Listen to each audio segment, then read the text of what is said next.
इस क्लास में देखने वाले हैं क्लास 12 केमिस्ट्री के टॉप महत्वपूर्ण ऑब्जेक्टिव क्वेश्चन। सभी विद्यार्थी इस क्लास को शुरू से लेकर अंत तक देखिएगा, क्योंकि इस क्लास से बहुत सारे क्वेश्चन बोर्ड एग्जाम 2027 में रहेंगे। चलिए अब क्वेश्चन नंबर 1 की तरफ बढ़ते हैं। क्वेश्चन नंबर 1 है यहाँ पर, कौन अणु संख्या गुण नहीं है? क्वेश्चन नंबर 1 का सही उत्तर ऑप्शन सी वाष्प दाब, ऑप्शन नंबर सी वाष्प दाब। चलिए अगला क्वेश्चन की तरफ बढ़ते हैं।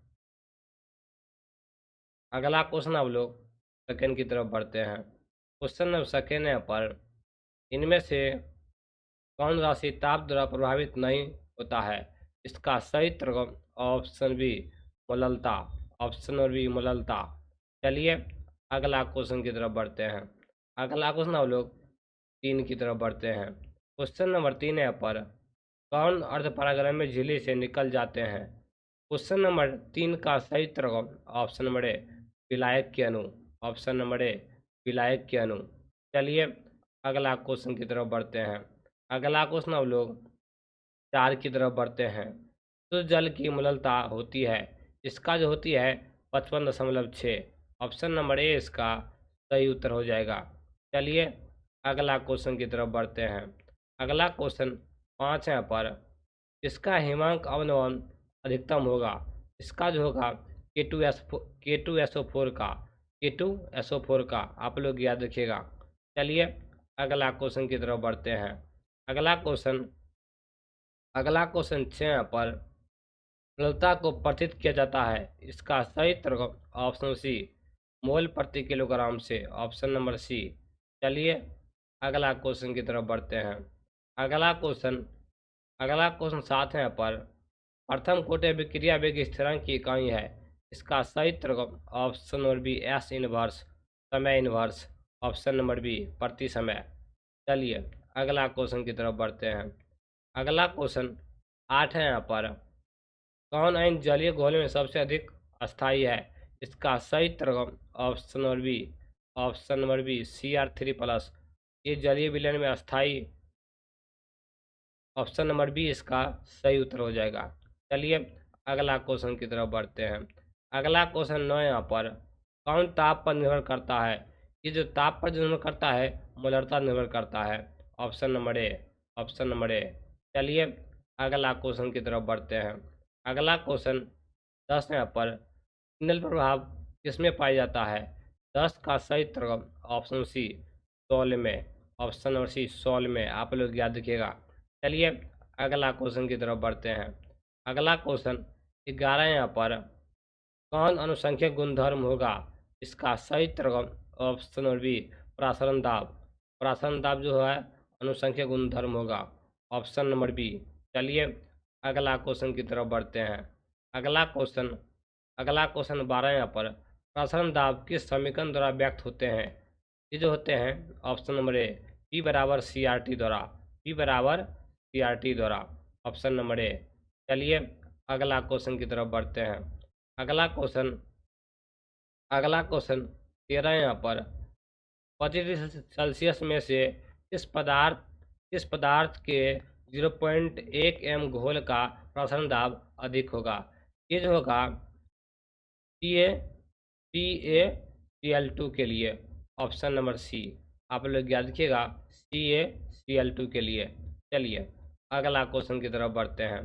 अगला क्वेश्चन 14 यहाँ पर, समपरास्थरी विलयन में समान होते हैं, ये जो है मोल सांद्रता समान होती है समपरास्थरी विलयन में, ऑप्शन नंबर ए मोल सांद्रता। चलिए अगला क्वेश्चन की तरफ बढ़ते हैं। अगला क्वेश्चन 15 यहाँ पर, जिसमें प्रासरण दाब समान ताप पर डैश होते हैं, जिसमें प्रासरण दाब समान ताप पर डैश होते हैं, ये होते हैं समपरास्थरी होते हैं, समान ताप पर समपरास्थरी होते हैं, ऑप्शन नंबर डी। चलिए अगला क्वेश्चन की तरफ बढ़ते हैं। अगला क्वेश्चन 16 यहाँ पर, विद्युत अपघटय का उदाहरण है, ये सोडियम एसीटेट विद्युत अपघटय का सबसे अच्छा उदाहरण है। चलिए अगला क्वेश्चन की तरफ बढ़ते हैं। अगला क्वेश्चन 17 यहाँ पर, शुद्ध जल का pH मान जो होता है ये 7 होता है, ऑप्शन नंबर डी। चलिए अगला क्वेश्चन की तरफ बढ़ते हैं। अगला क्वेश्चन अब लोग 18 की तरफ बढ़ते हैं। यूरिया का 0.6% जलीय विलयन संप्रासरी डैश की होगा। ये जो होगा 0.m ग्लूकोज की होगा। ये क्वेश्चन पीछे करवा ही चुके हैं, इसका आंसर ही क्वेश्चन आंसर दोनों दिया था।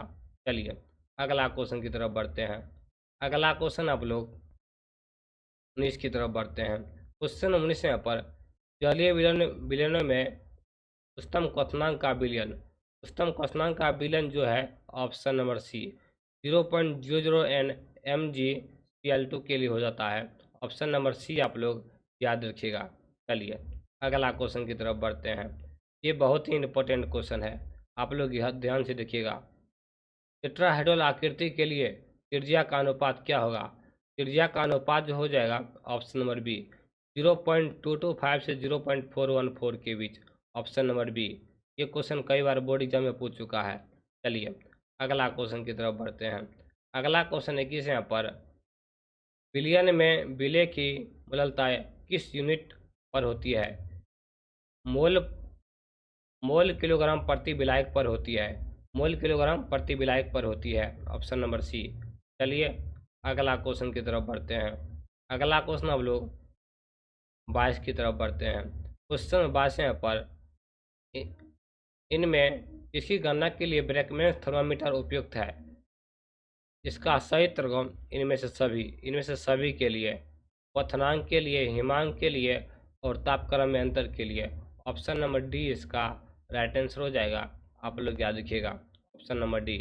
चलिए अगला क्वेश्चन की तरफ बढ़ते हैं। अगला क्वेश्चन ऐसे यहाँ पर इनमें कौन ऊष्मा और विद्युत का अच्छा चालक है? ग्रेफाइट जो है ऊष्मा और विद्युत का सबसे अच्छा चालक है। चलिए अगला क्वेश्चन की तरफ बढ़ते हैं। क्वेश्चन नंबर 24 है यहाँ पर प्रसारण दाब ज्ञात करने के लिए सबसे अच्छी विधि है। सबसे अच्छी विधि जो है ब्रेकले हर्टरले विधि है। ब्रेकले हर्टरले विधि। ऑप्शन नंबर सी आप लोग याद रखिएगा। अगला क्वेश्चन की तरफ बढ़ते हैं। अगला क्वेश्चन हम लोग 25 की तरफ बढ़ते हैं। क्वेश्चन नंबर 25 यहाँ पर किसी तनु विलयन के अपेक्षित वाष्प घनत्व का अवनमन 0.2 है तो उस विलयन में विलय का मोल प्रभाव होगा। जब 0.2 दिया है तो आंसर भी 0.2 ही होगा। ऑप्शन नंबर सी आप लोग याद रखिएगा। Option number C. चलिए अगला क्वेश्चन की तरफ बढ़ते हैं। अगला क्वेश्चन अब लोग 26 की तरफ बढ़ते हैं। क्वेश्चन 26 यहाँ पर प्रसन्न दाब की इकाई जो है एटीएम है। ATM. Option number D. Option number D. चलिए अगला क्वेश्चन की तरफ बढ़ते हैं। अगला क्वेश्चन 27 यहाँ पर H3PO4 में 1 m की नम्रता क्या होगी? ये जो हो जाएगी ऑप्शन नंबर डी 3.0 n हो जाएगी। ऑप्शन नंबर डी हो जाएगी। चलिए अगला क्वेश्चन की तरफ बढ़ते हैं। अगला क्वेश्चन हम लोग 28 की तरफ बढ़ते हैं। अनुचुंबकीय युग्म में इलेक्ट्रॉन होते हैं अयुग्मित होते हैं। अनुचुंबकीय में अयुग्मित होते हैं। आप लोग याद रखिएगा। चलिए अगला क्वेश्चन की तरफ बढ़ते हैं। अगला क्वेश्चन 29 यहाँ पर घोल का प्रसन्न दाब का संबंध दिया गया है। ये जो दिया गया है पाई बराबर ST/C समीकरण से दिया गया है। ऑप्शन नंबर ए घोल प्रसन्न दाब संबंधित है। चलिए अगला क्वेश्चन की तरफ बढ़ते हैं। अगला क्वेश्चन इस यहाँ पर 25 सेल्सियस पर 0.1 m विलयन का प्रसन्न दाब अधिक होगा। ये क्वेश्चन भी पीछे करवा चुके हैं। का सही उत्तर ऑप्शन नंबर ए। आप लोग याद ही रखिएगा 25 डिग्री सेल्सियस पर CaCl2। आप लोग याद ही रखिएगा CaCl2। जब भी 0.1 आए तो इनका आंसर ऑप्शन नंबर ए आप लोग टिक मार दीजिएगा। चलिए अगला क्वेश्चन की तरफ बढ़ते हैं।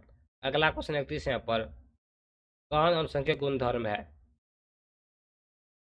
कौन अनुसंख्यक गुणधर्म है?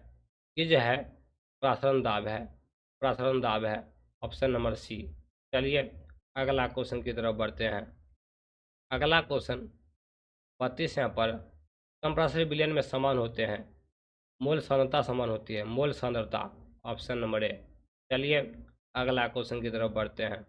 अगला क्वेश्चन 34 यहाँ पर 0.3 m फास्फोरस अम्लीय सामान्यता है। जब 0.3 फास्फोरस अम्लीय सामान्यता है तो आंसर हो जाएगा 0.6। ये डबल हो जाता है 0.6, ऑप्शन नंबर बी। चलिए अगला क्वेश्चन की तरफ बढ़ते हैं। अगला क्वेश्चन 35 यहाँ पर HCl तथा H2O के स्थिर कौथली मिश्रण में होगा। इसका सही तरह ऑप्शन नंबर डी 20.2% HCl। बस आप लोग इतना ही याद रखिएगा, 20.2% HCl। चलिए अगला क्वेश्चन की तरफ बढ़ते हैं। अगला क्वेश्चन 36 यहाँ पर विलयन में संग्रहित होने वाले विलेय के लिए वाट हॉज गुणक क्या होगा? ये जो होगा 1 से अधिक 1 से कम होगा।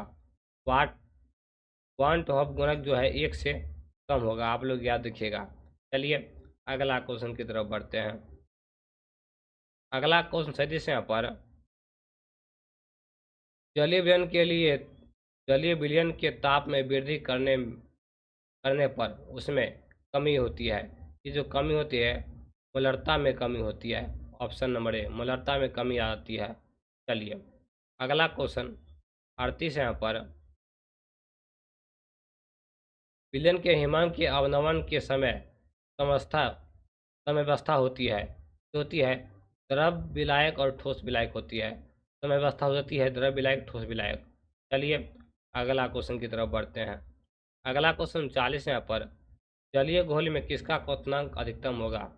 ये जो होगा option number B 0.0 m Na2SO4। ये जलीय घोल में किसका क्वथनांक अधिकतम होगा? ऑप्शन नंबर बी का हो जाएगा। चलिए अगला क्वेश्चन हम लोग 40 की तरफ बढ़ते हैं। अगला क्वेश्चन 40 यहाँ पर अपेक्षित दाब का अवनमन होगा। इसका सही तरह option number B PO minus PS बट्टे PO। PO माइनस PS बट्टे PO ये सूत्र है, आप लोग याद रखिएगा। चलिए अगला क्वेश्चन आप लोग 41 की तरफ बढ़ते हैं। रुत अपघटय का उदाहरण है सोडियम एसीटेट। चलिए अगला क्वेश्चन इस क्लास में देखने वाले हैं क्लास 12 केमिस्ट्री के टॉप महत्वपूर्ण ऑब्जेक्टिव क्वेश्चन